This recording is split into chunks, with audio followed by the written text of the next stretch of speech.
Welcome to Discover Soul Rest. These short videos are designed to give you a little breather in the midst of your hectic days. Each video will include a little story, a short teaching about a favorite Bible passage, and I will also share a spiritual practice that you can use to connect with Jesus, the giver of soul rest. Our short story today is just a little account of when I received my first bread maker.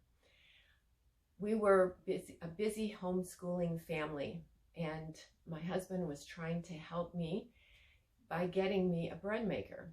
This would help my love for fresh baked bread and help me to prepare meals for our family even while I was teaching the kids also.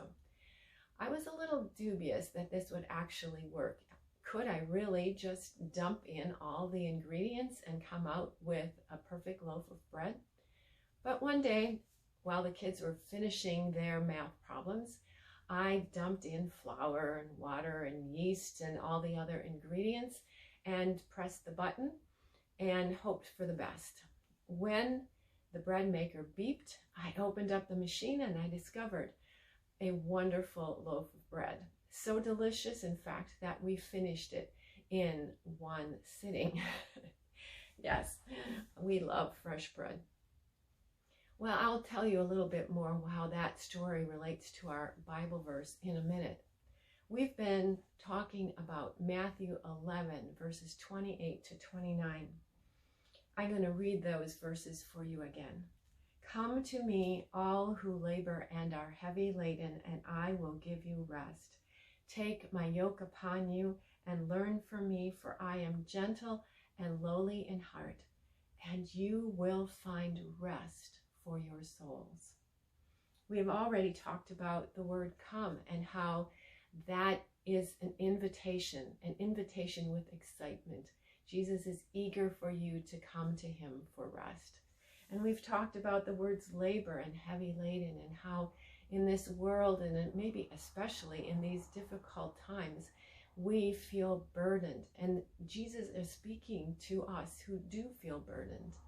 And then we've also talked about rest, how it means pause or to take a breather.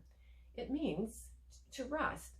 So then when we get to the next verse and it says, take my yoke upon you, we might wonder, wait a minute. Isn't yoke for work? How does that fit in with rest? Well, yes, a yoke is an instrument of work. It is used to bind two oxen together so that they can pull together a cart or a plow. It is for work. The reason that this yoke is for rest is because Jesus invites us to get into the yoke with him. He says, take my yoke upon you. So we get into the yoke with him, and he enables us to do the work that he has called us to do. He leads us. He pulls the yoke with us. When I use my bread maker, I am using its energy, its capabilities to help me accomplish something. If I would try to do making bread all on my own, all of the kneading and waiting for it to rise and shaping the loaf and waiting for it to rise again, when all I needed to do was dump in the ingredients into the machine and let it work for me, I would be foolish. But I would even be more foolish if I would try to do God's work on my own. And yet that's often what I try to do. I try on my own strength instead of relying on Jesus and leaning on him.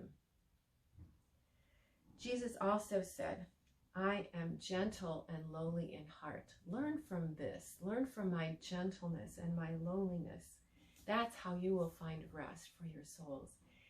And I realize when I contemplate those words that a lot of the times I feel burdened and heavy laden is when I am trying to prove myself, when I am trying to draw attention to myself.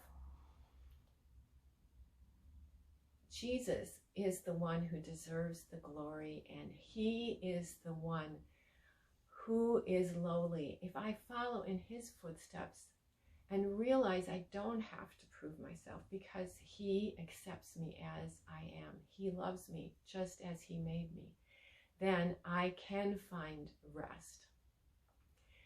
Today's spiritual practice is prayer journaling. This is just a simple practice of writing out your prayers. I have often used it because my mind wanders a lot while I pray, and this helps my mind stay in the mode of prayer.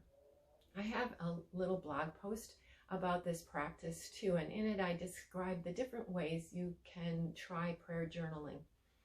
But today I'm going to apply it directly to this passage and ask you a few questions that you can use to prompt your prayers as you pour out your heart to God on a piece of paper or a journal. So ask yourself, where am I feeling burdened today? Jesus invites us in 1 Peter 5:7 to cast our burdens upon him. So unburden yourself in prayer. Write down all the things that are bothering you right now. And then maybe a small time of confession. Ask yourself, where have I tried to work on my own instead of with Jesus in the yoke? Where have I tried to pull in the opposite direction from him? And where have I not been gentle and lowly in heart? Where have I tried to draw attention to myself or tried to prove myself, even though God reassures me that he loves me just as I am? And then after that, take a few moments to end your prayer time with thanksgiving. Thank him for his forgiveness for the times that you have tried to work on your own or draw attention to yourself. And then end with a time of thanksgiving for the rest that he promises to give.